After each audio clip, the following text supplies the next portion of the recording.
So, yun na nga, ano? Sino nga, no? Saan tayo banda? Sa Zambales. Saan sa Zambales? Sa Liuliwa. Liwa. Wow! Ayun na nga, dito kami. Astaya. Sa mga hindi po nakakilala sa akin, ako nga po pala si Pinky Floyd na feeling vlogger para vlogger na may feelings. Kaya, no bashing! 1, 2, 3, come on!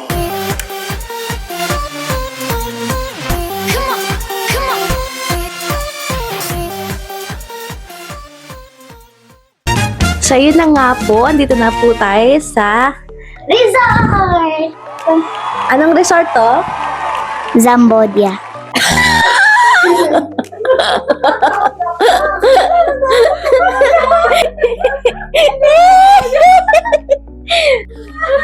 Anong lugar to? It's sa Zambales, Liuliwa, Azotea. So, ano po yung features nitong resort? Bakit ito yung napili? Kasi marami silang freebies. Like, may complimentary use ng ATV for 30 minutes. Kasi pag, yung iba kasi wala. Mag-rent ka talaga. Then, may complimentary na cocktail, jug, yung sa mga umiinom. So, perks yon sa inyo. Then, yung, ano pa ba yung iba? Complimentary na may dinner din silang kasama. Dinner parang isang bilao ng kung ilang packs kayo, ganun din kadami yun. Filter yan. Hindi naman filtered yan. May beautification niya eh. Tapos meron din silang breakfast. So sulit na siya for Magkano? secret. Hindi, nasa 7,945 packs. Each. Sa room na yun. 4 packs. Yung room 4 packs namin. na yun. Oo, for 5 packs na. Tayo! Ay. Shout out to MJ and Kevin. Ayun. So, may naman siya, double deck. Maganda yung room. May double deck, then meron din siyang bed. Yung pull-out bed, meron. Malaki din siya. Siguro, kasya nga mga 6 packs. Kaya lang. Walang flash. CR. Yun lang. Yung CR lang. Then, walang mirror. Sa mga banidoso, magdala kayo ng mirror. Pero kung staycation lang naman, since lagi kayo nasa labas, hindi niyo na kailangan ng magandang room talaga. Huwag mo na mag-spend ng masyadong mahal na room. Yun. Okay, so ngayon anong itinerary for tonight? Punta kami dun sa may kabilang campsite. Parang, kasi El Zamba to eh. Mas madaming party dun sa kabila. Tsaka yung mga known na, pwedeng, mo na dito. May, yung mga known na restaurant or yung kainan, nandun sa kabila. So, maglalakad muna. Yun? Hindi ko alam kung anong pangalan ng pero doon kasi kami before nag-stay sa Ragsak Camp naman. Pero mas madaming tao doon. Kung trip niyo yung party, ganun. Mas maganda doon. Okay, tingnan natin mamaya kung ano ang mangyayari. Yeah. Horizontal. Dali, basahin mo ito. Dali. Horizontal. Ayusin mo. And horizontal. Personalized only. Ang galing. Anong grade mo na? Grade 2. Saan ka nag-aaral? ABC. O huwag kayo mag-enroll doon. So, you're from here, maglalakad kami papunta doon. Pupunta doon sa kabilang resort. Dahil mataas na ang gaas. Kabayo. Hi! Andito na kami sa kabila, ayan, dumaan kami dito sa may eskinita at may 3 guard dogs, ayan. 4 adults kami and 1 child, tapos sinayin kami ng tricycle 100 per head, so total 400 yung papunta doon. At ito na nga, bumungad sa amin.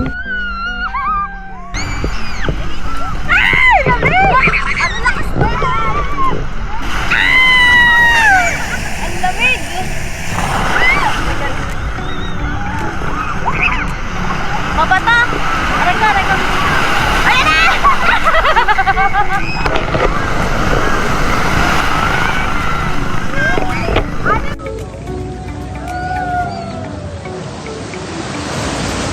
Sa lakas ng alon, hindi ko na nga napigilang mag-swimming.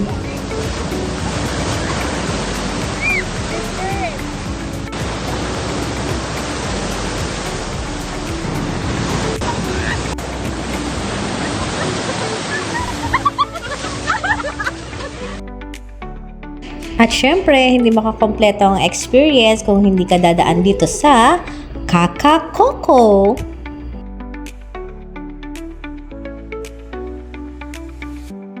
Ano masasabi nyo? Ang sarap-sarap. Ang hot. Ikaw, anong lasa? Wala pa, di ko pa natikman. Ay, no. Dito, So, taste test na natin ang ice cream dito sa Kakakoko.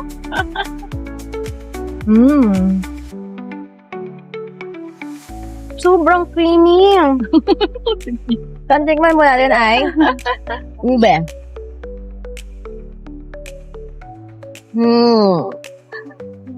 Lasang-lasa yung ube at yung creaminess.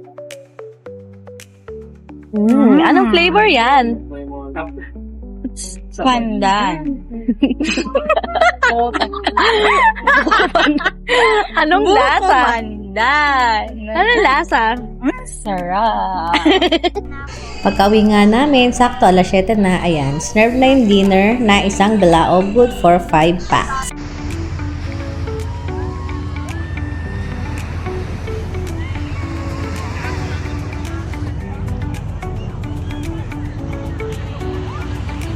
Day 2, andito na kami sa may beach sa may malapit sa amin. Ayan.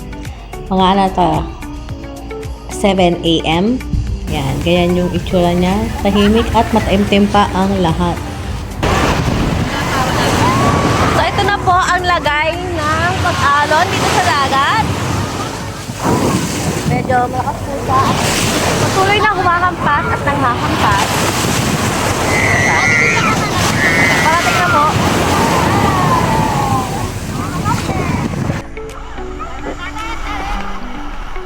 Di nagtagal, lumusong na nga kami. Dito muna kami tumambay sa dagat. Yan, nagpaalon-alon muna kami dito, nagpahampas-hampas sa alon, ganyan. South China Sea nga pala yung dagat na nilalangoyan namin, malapit dito sa Zambales. Kaya ganyan siya kalakas. Ayan, alas 7 ng umaga yan ha. Kasi alas 8 pa yung breakfast namin eh. Mga around 8:30 isa-serve yung breakfast.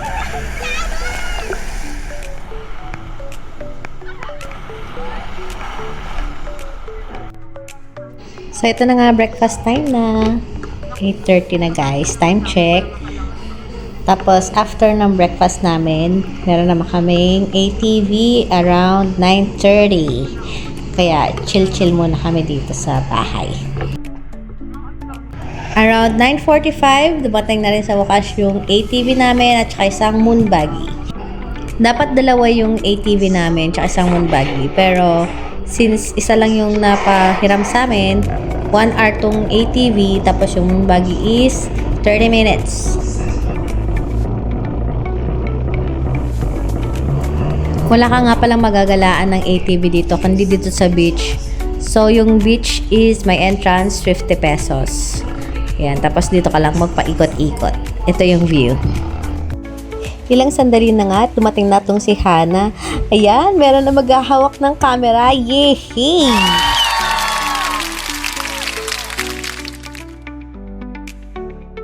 Ganyan lang siya guys. Magpaikot-ikot ka lang dito sa beach. Yan. After ko mag-drive ng ATV, balik na ako sa dagat. Sobrang sarap talaga dito guys. Ayan. Grabe. Lakas makahil ng childhood. Alam mo yung bawat hampas ng alon, hindi mo siya alintana kasi sobrang saya niya talaga. Feeling ko maboboard na ako pag sa swimming pool na lang ako mag-swimming sunod. Kung hindi rin lang ganito kalakas yung alon, salamat lang sa lahat.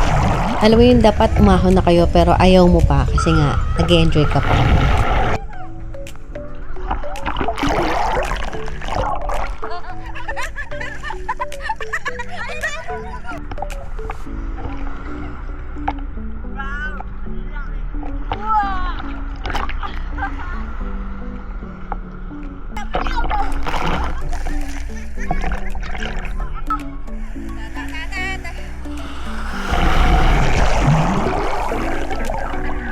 Time check, 11 o'clock. So, yan. Nagpipicture-picture na lang kami para sa mga remembrance, memories, souvenirs.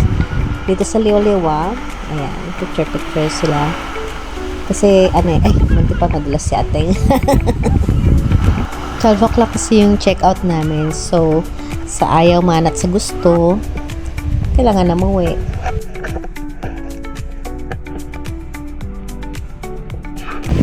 So, lunchtime, dito na kami kumain.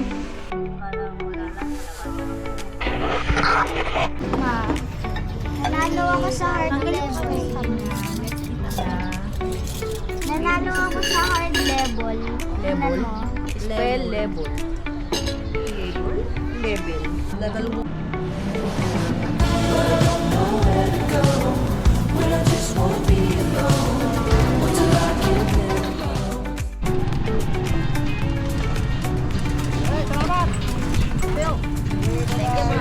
Ingat po, balik po kayo.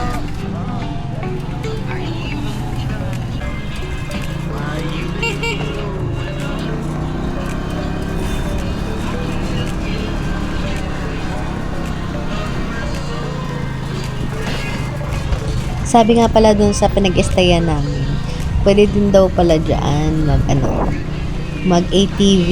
Ayan, sa may lahar dyan. Yan. Nalahar kasi yan eh. Tapos yan na yung parang sa pangpuntahan ng hindi ko lang natanong kung magkano, pero parang mga 100 plus din ata yung entrance dyan. Bukod pa dun sa babayaran mong price dun sa ATV na pagre-rentahan. Diba? Ang ganda ng view. Grabe, napaka-nostalgic. Masarap niya lang titigan tapos i-screenshot mo lang sa memory mo. Tapos pag pipikit ka, makikita mo na siyang ganyan. So, ito na nga, we're hitting the road. Nakasakay na kami ng bus. Pauwi. Sarap siguro tumira dito. Yung pagkalabas mo ng bahay nyo, bundok at dagat makikita mo. Total reset ka talaga eh. Share ko lang din tong tanawin namin habang pauwi kami. Kasi, grabe, sobrang ganda. In love talaga ako yung mga ganyang eksena, yung may araw, dagat, bundok, tapos ayan, may sceneries habang naglalakbay ka pa uwi, grabe, sobrang relaxing. Sobrang peaceful, ganyan, parang mga slow mornings. Alam mo yun, yung parang ambagal ng mundo, tapos parang sumasabay talaga siya sa vibe mo, na relaxing, sakto lang ganyang movements. Ayun pala, push, yun, traffic na pala. And that's a wrap for my Liwaliwa getaway. Honestly, isang napakasolid na 10 out of 10. This trip was everything I didn't know I needed. Pure inner child healing, grounding, at grabe, sobrang na-enjoy ko talaga makipaglaro sa alon. Kung kailangan nyo rin ng sign para huminga at mag-reset, ito na yun. Salamat nga pala sa pagsama sa akin for today. Muli, ito po si Pinky Floyd, naghahatid vlog tawid dagat sa amang parte ng mundo. At laging tandaan, whatever you do, have fun and make it count. Don't forget to like, share, and subscribe. See you on the next vlog.